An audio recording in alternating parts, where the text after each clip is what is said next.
Assalamualaikum warahmatullahi wabarakatuh. Halo anak-anak semua. Hari ini kita akan belajar tema 1, subtema 2, pembelajaran keempat. Bagaimana? Sudah siap ya untuk belajar hari ini? Kalau sudah siap, kita mulai ya belajarnya. Nah, tahukah kalian penampakan alam di Indonesia itu tuh merupakan salah satu yang terlengkap di dunia? Di Indonesia itu punya laut, punya pantai, dataran rendah, lembah subur, sungai, danau, bukit, pegunungan, hingga gunung dapat ditemukan di Indonesia. Nah, bentang alam di Indonesia yang sangat bervariasi itu berbeda-beda di tiap wilayahnya. Jadi, masing-masing wilayah itu punya karakteristik yang berbeda-beda. Sekarang yuk kita kenali Indonesia lebih dekat. Kita mulai dari Pulau Sumatera. Nah, di sini dari Pulau Sumatera ada apa saja ya? Ada Gunung Leuser. Kemudian ada Gunung Kerinci. Ada Lembah Harau. Kemudian sungainya ada Sungai Musi, ada Sungai Batanghari, ada Sungai Asahan, dan ada Pantai Tanjung Tinggi. Nah, yang Ibu sebutkan tadi ini baru beberapa, sebenarnya masih banyak lagi yang lain yang ada di Pulau Sumatera. Ini beberapa contohnya. Kemudian di Pulau Jawa. Nah, beberapa bentang alam yang ada di Pulau Jawa. Ada Gunung Slamet, ada Gunung Merapi, ada Gunung Semeru, kemudian ada Lembah Panyawean, ada Pantai Pangandaran, ada Sungai Bengawan Solo, dan ada Sungai Citarum. Dan masih banyak lagi yang lainnya. Kemudian di Pulau Kalimantan, beberapa bentang alamnya diantaranya ada Gunung Bukit Raya, Bukit Kelam, kemudian Pantai Derawan, Sungai Kapuas, dan di Kalimantan ini hampir sebagian besar wilayahnya itu merupakan hutan hujan tropis. Jadi ya, banyak sekali hutan yang luas di Pulau Kalimantan. Selanjutnya, Pulau Sulawesi. Di Pulau Sulawesi, bentang alamnya salah satunya ada Gunung Lantimojong, ada Gunung Lokon, sungainya ada Sungai Malili, kemudian Sungai Poso, ada Pantai Losari, dan ada Lembah Rama, dan masih banyak lagi yang lainnya. Bentang alam yang ada di Pulau Bali dan Nusa Tenggara. Ada Gunung Agung, ada Gunung Batur, Gunung Rinjani. Nah, Gunung Agung sama Gunung Batur ini adanya di Bali. Gunung Rinjani ini adanya di Nusa Tenggara. Ada Pantai Lombok, Pantai Nusa Penida, dan ada Sungai Badung. Pantai Lombok adanya di Nusa Tenggara. Pantai Nusa Penida di Bali, Sungai Badung ada di Bali. Yang selanjutnya Pulau Papua. Nah, di Pulau Papua ada Pantai Raja Ampat. Ini terkenal ya. Kemudian ada Lembah Baliem.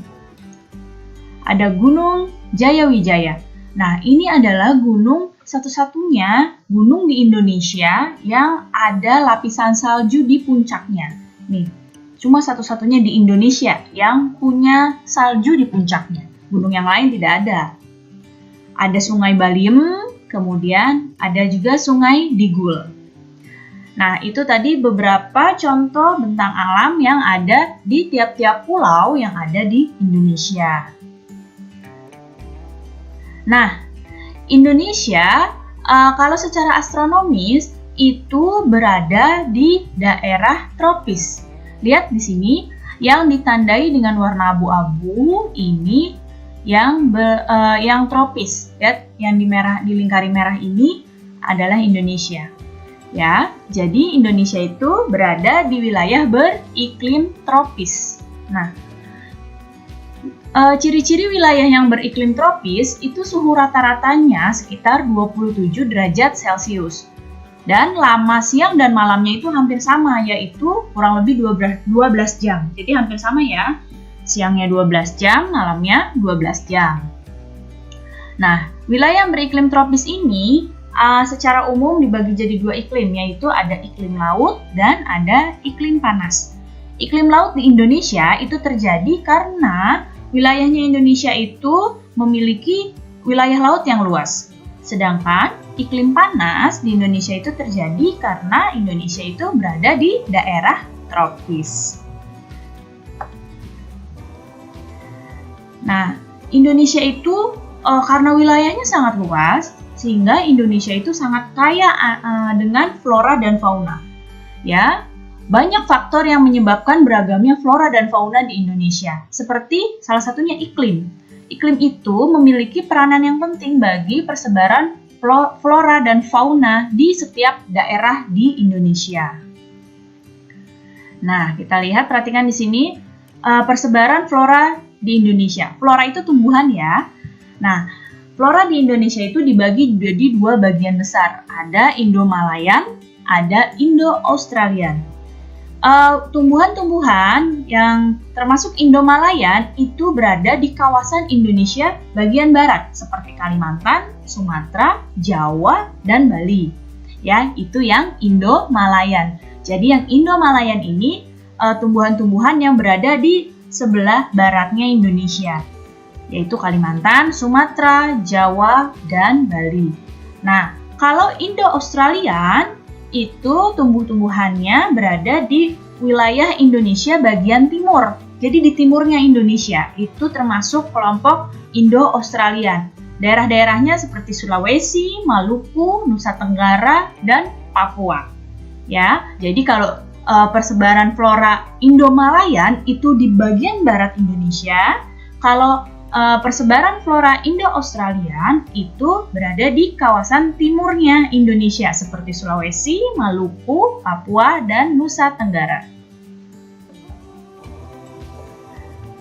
Sekarang kelompok fauna di Indonesia. Tadi kalau flora itu tumbuhan, kalau fauna itu adalah hewan.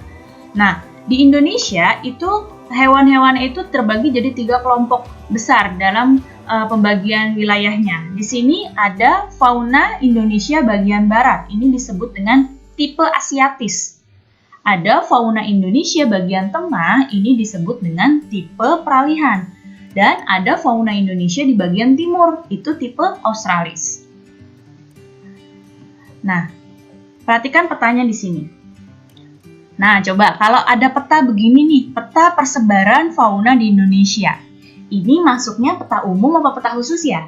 Ayo, pertemuan kemarin sudah kita pelajari nih. Betul, ini masuknya peta khusus. Nah, ini adalah peta yang menggambarkan persebaran fauna di Indonesia. Bisa kamu lihat di sini.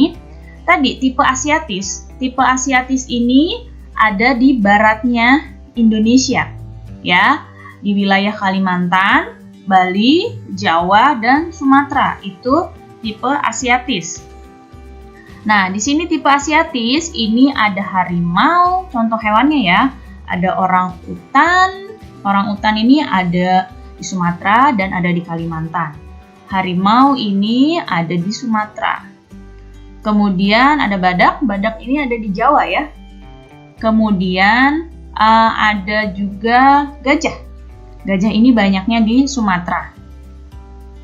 Nah, ada tipe Peralihan. Ini wilayahnya Sulawesi dan Nusa Tenggara. Ini fauna-fauna tipe Peralihan. Contohnya ada anoa. Anoa itu asli dari Sulawesi. Kemudian komodo. Nah, di komodo ada di Nusa Tenggara. Di sini komodo. Nah, di komodo ini kemudian ada babi rusa. Komodo ini merupakan hewan endemik, jadi hewan yang cuma ada di Pulau Komodo. Ya, jadi Komodo itu cuma satu-satunya ada di daerah situ aja, nggak ada di wilayah lain di dunia. Cuma ada di Nusa Tenggara, yaitu di Pulau Komodo. Nah, kemudian ada fauna tipe Australis. Tipe Australis itu ada di timurnya Indonesia nih, di sini, yaitu wilayah Maluku dan Papua. Contohnya ya, ada burung cendrawasih. Ini burungnya indah sekali, burung cendrawasih. Dan ada juga burung kasuari. Jadi ini persebaran fauna di Indonesia.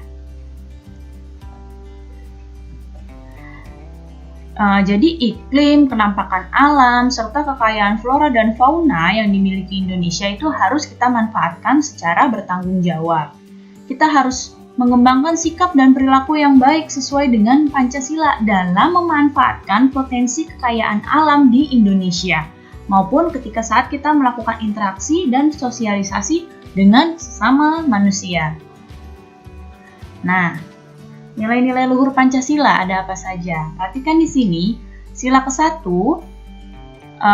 itu berisi tentang hubungan masyarakat Indonesia dengan Tuhan Yang Maha Esa. Jadi Indonesia ini adalah negara yang berketuhanan.